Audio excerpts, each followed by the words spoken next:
Di sebuah desa terpencil, berdiri megah sebuah rumah tua dengan taman yang luas dan sunyi. Rumah itu dihuni oleh seorang wanita tua bernama Nenek Sarah, yang terkenal dengan sifatnya yang penyendiri dan cerita-cerita menyeramkan yang beredar tentang dirinya. Suatu hari, seorang fotografer muda bernama Ardi datang ke desa itu untuk mengabadikan keindahan alamnya. Ardi tertarik dengan rumah tua Nenek Sarah dan meminta izin untuk memotretnya. Nenek Sarah, dengan wajahnya yang keriput dan matanya yang tajam, mengizinkan Ardi dengan syarat ia tidak boleh memasuki rumah itu. Ardi meneruskan pekerjaannya, mengabadikan setiap sudut taman yang indah. Namun, matanya tak henti-hentinya tertuju pada rumah tua itu, yang terkesan misterius dan penuh teka-teki. Rasa penasaran menggerogoti hatinya, dan ia pun memutuskan untuk melanggar larangan Nenek Sarah. Dengan hati-hati, Ardi mendekati rumah itu dan mengintip melalui jendela yang sedikit terbuka. Di dalam, ia melihat sebuah ruangan yang dipenuhi dengan debu dan jaring laba-laba. Di tengah ruangan itu, tergantung sebuah gaun pengantin putih yang indah, namun tampak usang dan kusam. Ardi terpesona oleh gaun itu dan memutuskan untuk memotretnya.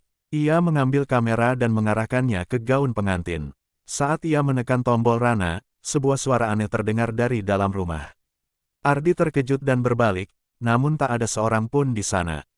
Ardi kembali memotret gaun pengantin itu, dan kali ini, ia melihat bayangan seorang wanita bergaun putih yang melayang di belakang gaun itu. Ardi mengira itu hanya bayangannya sendiri, namun ia merasa ada sesuatu yang aneh dan menyeramkan. Ardi buru-buru meninggalkan rumah itu dan kembali ke taman. Ia merasa takut dan tidak nyaman. Ia mencoba melupakan kejadian aneh itu, tetapi bayangan wanita bergaun putih itu terus menghantuinya. Malamnya, Ardi bermimpi tentang gaun pengantin itu. Ia bermimpi melihat wanita bergaun putih itu tersenyum padanya dengan tatapan kosong dan dingin. Ardi terbangun dengan keringat dingin dan merasa sangat ketakutan. Keesokan harinya, Ardi kembali ke rumah tua itu untuk mencari tahu kebenaran tentang gaun pengantin itu. Ia menemukan Nenek Sarah sedang duduk di teras rumahnya. Dengan wajah yang muram, Nenek Sarah menceritakan kisah tentang gaun pengantin itu. Gaun itu adalah milik cucunya, yang meninggal dunia pada hari pernikahannya. Sejak saat itu, hantu cucunya terus bergentayangan di rumah itu, mengenakan gaun pengantinnya. Nenek Sarah mengatakan bahwa Ardi telah melanggar larangannya dan sekarang hantu cucunya akan membalas dendam. Ardi semakin ketakutan. Ia menyadari bahwa ia telah melakukan kesalahan besar dengan memasuki rumah itu.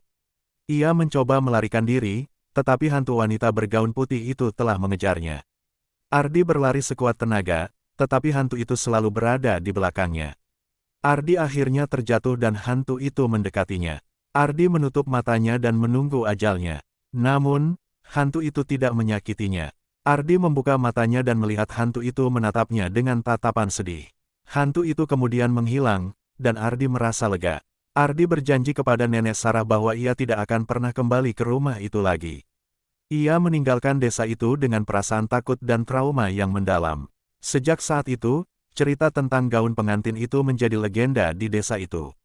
Orang-orang percaya bahwa hantu wanita bergaun putih itu masih bergentayangan di rumah tua itu, menunggu orang yang berani melanggar larangannya.